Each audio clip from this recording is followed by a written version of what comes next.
Good evening and salutations, my GH fans. I don't even know what to start off with first. Let's start off with Carly and Sunny because I gotta be honest, in the beginning of their scenes, I was getting a little kind of annoyed. Like Carly being kind of sad, um, because she was meant to talk about last year, Sunny wasn't there and, they had to sit there and do the Christmas. The reason why I was annoyed about that scene is because it's like, you got your husband back. Like, why are you, it's one of those things like, why are you so sad? Like, literally the impossible happened. You got your husband back and you're still, like, what? Like, whining about something that happened last year? Why don't you enjoy the time that you have with him instead of you whining and crying about the time that you lost? Like, I don't know. It just kind of irked me a little bit. And she's been doing that from time to time, and it's just like, really? I don't know. To me, it just comes across as a little ungrateful. Michael,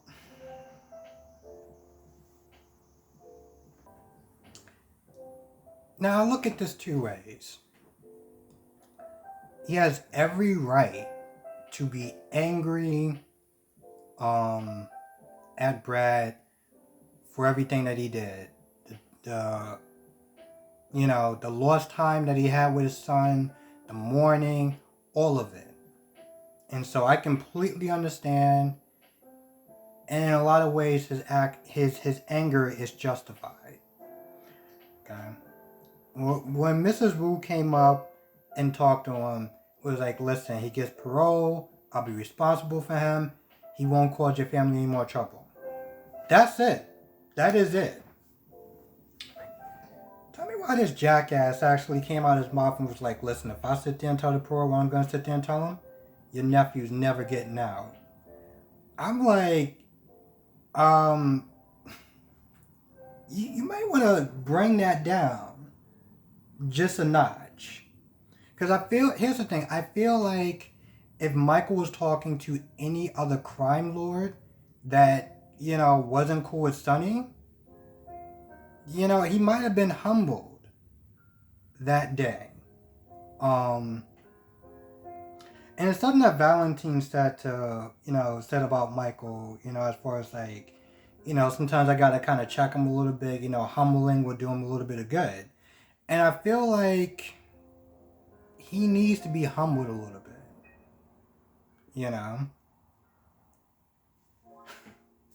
Anyway, the whole parole thing starts.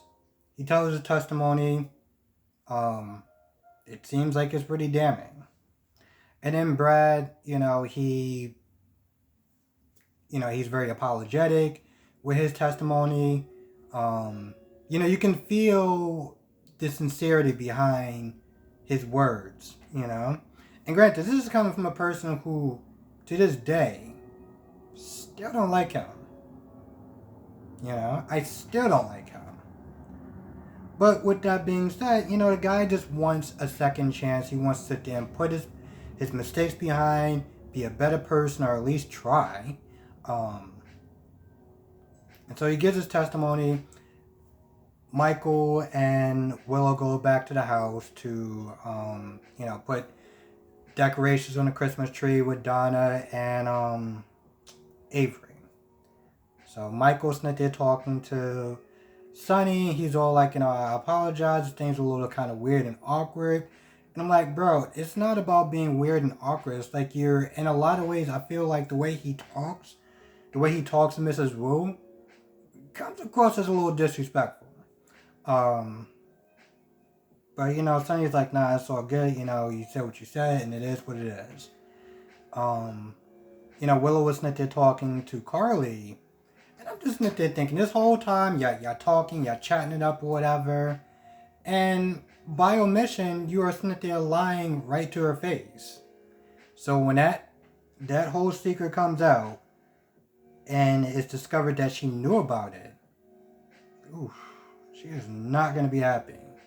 She is so not gonna be happy. Um, anyway, they're decorating the Christmas tree and everything. Sunny gets a call from Mrs. Wu, and she's like, "Yep, Parad's gonna be released in a couple of days, and thank you for the favor, whatever." And she hangs up. And Sunny looks at his family. He's like, "You know what? I'm not gonna like spoil this whole thing right now. I'm just, nope. It's all good. Let's continue doing our thing." And that's what they did. So Marshall comes in the club, sees Stella. Stella looks like she saw a ghost for a minute. So, Curtis is, super defensive. Um, and it's all like, she just went through nearly a heart attack or whatever. You being here isn't good for her health. Like, you need to step off. And, he just starts really coming at Marshall. Now, after a while, Stella kind of stops, Curtis from really laying in on him. Even when Curtis is like, you need to leave. You need to, like, bounce or whatever. And there's a part where I don't exactly remember what was exactly said.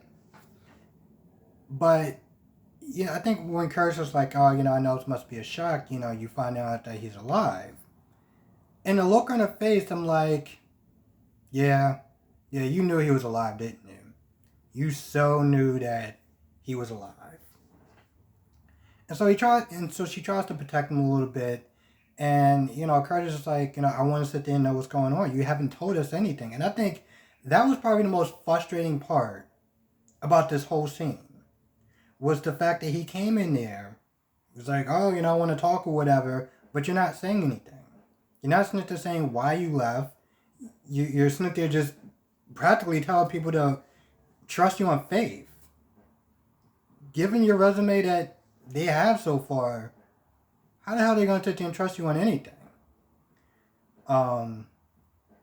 Stella's like, "Listen, there's a reason. There's, everyone has secrets or whatever, or, he doesn't, he'll tell you when he's ready." Curtis is like, "I'm sorry, what?" Didn't you kind of, teach us growing up about honesty and stuff like that? So a lot of stuff that Stella is saying is just not really adding up. Now, there's one part where Marshall's like, TJ kind of accepted me or whatever, and he didn't really know the whole truth. And Curtis is like, "I told you not to talk to him." But I could have swore that when they last talked, Marshall was like, he says something. And I think Curtis kind of agreed, like, if TJ wants to have a relationship with you, he can have a relationship with you. It's his choice. I'm not going to, it is what it is. So I'm just like, bro, why are you backsliding by saying, "Stay away from TJ"? I'm like, I'm pretty sure we just had this conversation like 2 or 3 weeks ago. Okay, cool. I guess we're just going to pretend that didn't happen. So he leaves.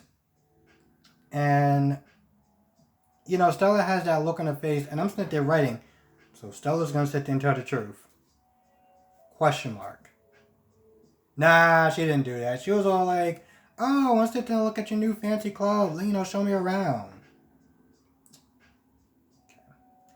So we're going to sit there and lie. Now, I'm pretty sure there's probably a good reason for it. I don't know. It sounds weird, me even sitting there saying there's a good reason for somebody lying. And it's just like, in a perfect world, there's never a good reason for lying, but I'll just put it that way. We do not live in a perfect world. So Liz looks like she's about to sit there and kill Peter with a scalpel because, that made sense. So she was going to do something. I have no idea what she was going to do. But Finn stopped her. She got mad at herself because she felt like she didn't have the guts to sit there and kill him and get justice for her sons. And I'm just like, I don't understand how that's going to, like, get justice for your sons. The only thing that's going to wind up doing is putting you behind bars and taking you away from your sons, which is the total opposite of what you want. But, okay. So, Finn's like, "I stopped you just like you stopped me. I'm always going to sit there and have your back, blah, blah, blah." And then they kiss and then she walks out. That was pretty much about it for the most part. Maxie was there, but I'm gonna be honest, I felt like she didn't really do much of anything, except for constantly ask Austin, is he dead? Is he dead? What kind of poison did he use? Is it really good? Is he dead? Can't you sit there? And there was one point where she was sitting there talking to Austin, and she was like, can you tell me anything? I'm like, yo, this dude literally, kind of violated HIPAA and almost lost his job, and you're gonna sit there and start asking him, oh, can you tell me the condition of the patient? I'm owed that right. Okay, Max. I'm trying with you. I really am. So he sort of gives her a hint as best that he could.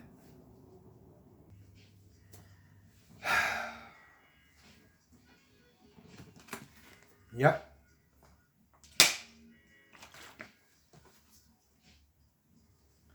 Sasha and Brando. At this point, they're pretty much preparing for the worst. They're just like, no matter what happens, we're going to sit there and take care of him. Whatever quality of life he has, we're going to be there for him and, whatever. And then, Brando goes to get Britt, brings her back in the room, and Britt, at this point, she just has to be honest about the situation. Moreover, about his condition and his quality of life. That was so difficult to sit there and listen to, just for a number of different reasons. Besides the fact that you're talking about an infant, which is already kind of a touchy subject, but just in general. And she lays it in. She's pretty much like he's going to be in a vegetated state for the rest of his life, and more or less, she's not there telling them that the best course of action, because he's not going to actually have a quality of life, is to take him off life support, which I actually had to get up. I had to walk around for a little bit and take 5 minutes because I was like, yeah, I'm gonna need a minute to just kind of process all that. But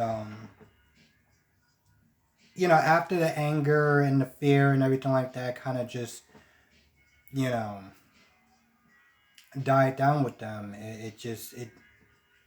you know, it hit. It hit, and it was heartbreaking. It was heartbreaking. So, here's the thing. I look at this story in two ways.